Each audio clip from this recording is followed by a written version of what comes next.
Hello again, everybody. I'm Roger Hoover. Glad to welcome you back to the Crimson Tide Sports Network. And this is the time where we talk to the great players in Alabama football history. This is our Alabama Legends segment, and it is brought to you by the Bryant Museum. If you're making your way to Tuscaloosa this weekend, make sure you stop by the Bryant Museum and get ready to go for Alabama against Georgia coming up tomorrow night from Bryant-Denny Stadium. And anytime we say Alabama against Georgia, a lot of memories go back to the year 2008. It was Alabama against Georgia in Athens. The Bulldogs were wearing black jerseys. The Crimson Tide were in the crimson helmets with the white jerseys and the white pants, and running the football for Alabama in that game was Glen Coffee, who joins us now over the phone. And Glenn, I'm sure hearing just Alabama and Georgia has to bring back great memories for you. How's everything going? It's going good. Thanks for having me on, by the way. Yeah, we're certainly glad to have you. Go ahead. Yeah, thank you. But the game, it definitely brings back memories because I remember thinking when we first walked into the stadium that it was just cool, because they had talked about the blackout game and, they was going to be blacked out and all the fans had on their black shirts. And when I first walked in, I was thinking like, man, they really put a lot of effort into this, Yeah, they certainly did. And then for the Crimson Tide, what was your week of preparation getting ready for that game like? Because Georgia had been rolling in those years in the SEC. Alabama was still on its way up. But what do you remember about the preparation? What was the game plan going into that game? As far as preparation, it's Coach Saban, so no team was different. If we would have been playing Vanderbilt, it would have been the same preparation. So as far as us as players, we were ready. We were hyped up because they had a lot of stars on that team, and we knew they was going to be hyped up and they were going to bring it. And so, we approached it like we approach every other team. It was more exciting because there was a lot of excitement in the stadium, and we couldn't help but get hyped up as well. We try to keep it cool, calm, and collected, but all that trash they was talking leading up to the game, we were ready. We were ready to play ball. And I'm sure you guys were confident as well. The season opener in 2008 was the win against Clemson. That was another team that was kind of established at that point. Playing them in Atlanta, Alabama really takes over and gets a great win from the start there. Did that early season win give you guys a lot of confidence? I would say some confidence, but it was more of like a nervous excitement. I don't know why, but I thought of like when people first started trying to settle in the Americas, and they ran into Native Americans. I'm sure there was a little bit of fear, but excitement as well because you're coming to a new land, and let's say you've been in that land 2 years. All your crops are growing well. Your family's healthy, you've got structures and buildings that you've built up, and you're thinking to yourself, I can do this.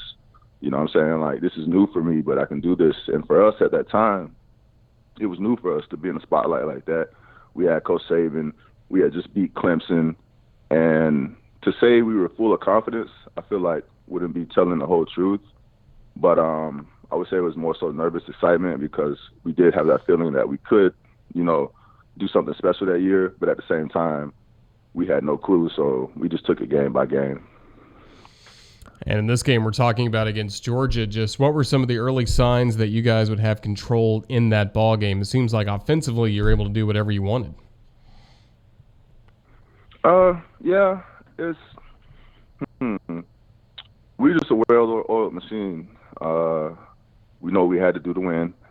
We wanted to control the ball, control the clock. Play good defense. Back then it was simple Alabama football. It's I feel like it might be shifting towards that a little bit this year, but back then, it was a whole different groove, a whole different rhythm. You remember how we played ball back then. I feel like we were the only team in the nation who only just wanted to punch you in the mouth and then worry about the score later, worry about the wins and losses later. That's how we approached every game. And, of course, Alabama just ran the football so well back then. You look at what you were doing as one of the leading running backs, and then you factor in a freshman named Mark Ingram. Roy Upchurch also had good moments in that game. Just did you love the rushing attack and the running backs room you guys had that year? I mean, of course, because I was a North and South guy. Mark was a North and South guy, and Roy just wanted to get out there and just play. And so to know that we were going to get carries throughout a whole game, every season, every game that season, it was a good feeling, you know. And in the first quarter, the defense, they trying to hit you. It's a grown man trying to throw his body into you. Second quarter, same thing. In the third quarter, you can already tell the defense is like, damn, I'm kind of tired. My shoulder is sore. I'm hurting over here. And every time I try to hit this dude, he's trying to bring it every time. And by the fourth quarter, all you see is arms. Everybody's trying to arm tackle. So I think as a running back, that was the greatest feeling for me. It wasn't having long touchdown runs. It wasn't having a lot of yards at the end of the game. It was knowing that I had grown men out there playing like they was playing back in City League football, like it was their first time trying to tackle somebody. That was the best feeling for me as a running back. Making another man say, I'm gonna throw my arm out there and hope that my teammates help me out. Yeah, what do you remember about the 2 touchdowns run you had in that game? I remember my second one. I had to do a little hop step to the outside. I got the ball. I was gonna go up the middle. I saw some trash, saw a defender, had a little hop step. You know what I'm saying? Got in the end zone. But that game, I was actually disappointed in myself because I felt like I left a lot of yards on the field. I want to say I only ended up with like 80-something yards. So I definitely wanted to make more of an impression. But, I was happy we won the game and stuff. And I didn't do nothing crazy. Like, actually, I think I did fumble once in that game. Yeah, I had like 5 fumbles that season. So, but I was happy we won the game. But I wasn't impressed with myself at all, though. Well, Alabama fans were certainly happy to get the win. Just that 2008 season, there were a lot of big wins. I mentioned the game against Clemson earlier in the season. You had this game against Georgia that we're talking about today. But what else do you remember about some of those wins kind of later on in the season, whether it was going to Knoxville, taking over Neyland Stadium with Alabama fans, beating Auburn later in the year, and going to LSU? That was also one of the really big wins of the year. Just what were some of your favorite memories from that season? Just the way we won the games. They knew what we was going to do. They knew what we had. We wasn't trying to hide anything from anybody. It just, everybody knew. The whole nation knew. People who didn't even really watch football knew what we were going to try to do as far as the game plan and as far as what we did on the field. So I think that was the best feeling. It was because it was almost like, like arm wrestling somebody. Like it wasn't jiu-jitsu. It wasn't nothing technical. It wasn't no boxing match. It wasn't a sweet science. It was just simply, let's sit down at this table and let's arm wrestle. And for the most part, we won those arm wrestling tournaments until we ran into a guy named Tim Tebow. But, Well, Alabama would get payback the next year in the SEC championship game en route to the national championship. When you are able to look at what Alabama's offense has changed into, a lot of people credit that with Coach Kiffin in the middle part of the last decade. And then what do you think when you watch the Ole Miss game? Would you have liked to play in a game like that was 63-48?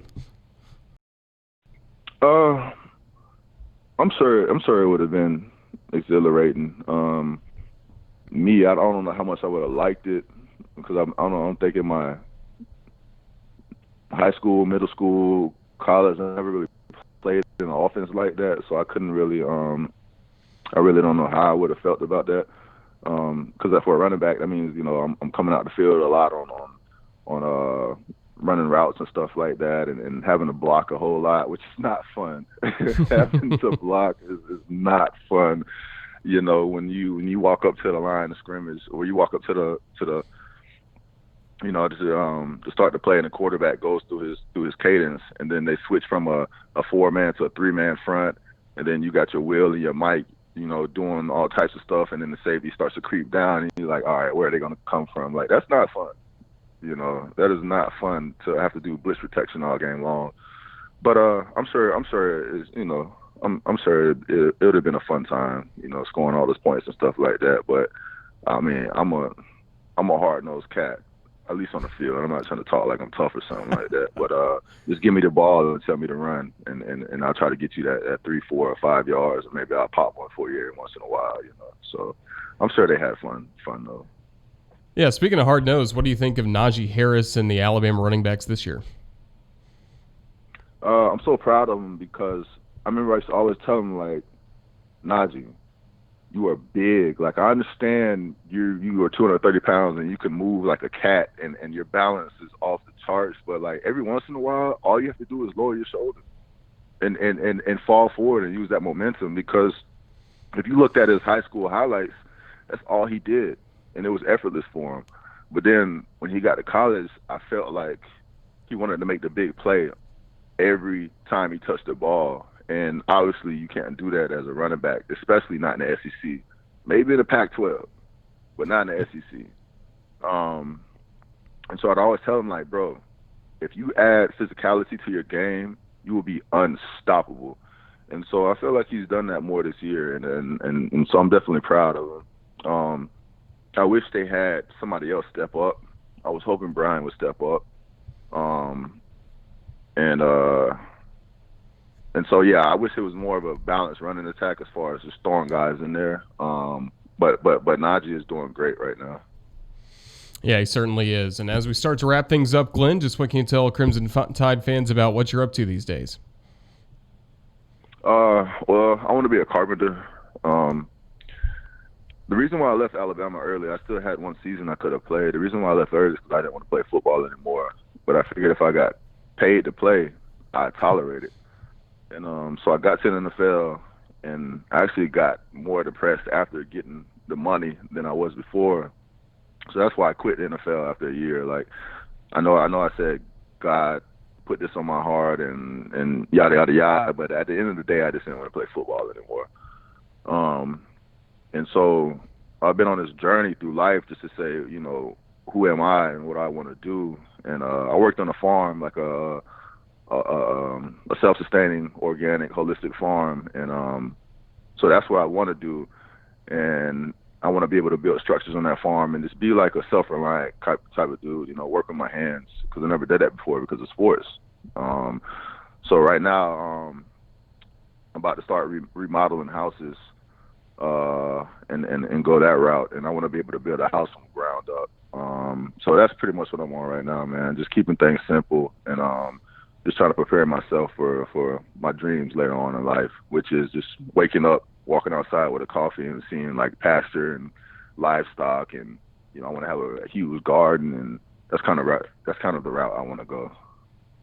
Well, that's certainly exciting. We're certainly glad you're on that path. Kind of some years away from your college days or NFL days. Are you enjoying watching football now, or is it still kind of seem like a job when you think about it? The thing is, I never really watched sports like that. I grew up a nerd, you know, reading fantasy novels and I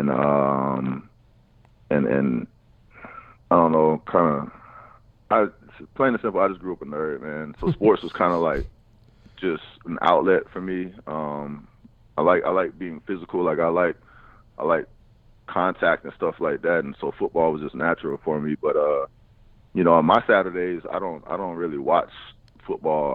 I go to like coffee shops and stuff like that, or I'll take my daughter and we'll go to like Barnes and Nobles and sit for who knows how long, and we'll pick up different books. And I don't know, man.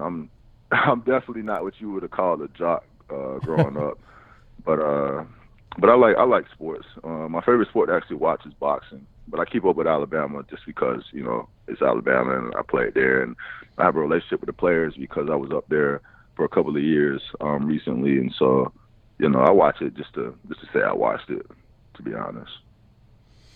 Well, Glenn, you had a great career at the University of Alabama. We're glad you're doing well right now. Just thank you for joining us for this Alabama Legends interview. We really appreciate it and hope we'll see you in Tuscaloosa down the road. Thanks again. Thank you, man. Thank you. All right, that was Glen Coffee, and thank you for watching the Crimson Tide Sports Network.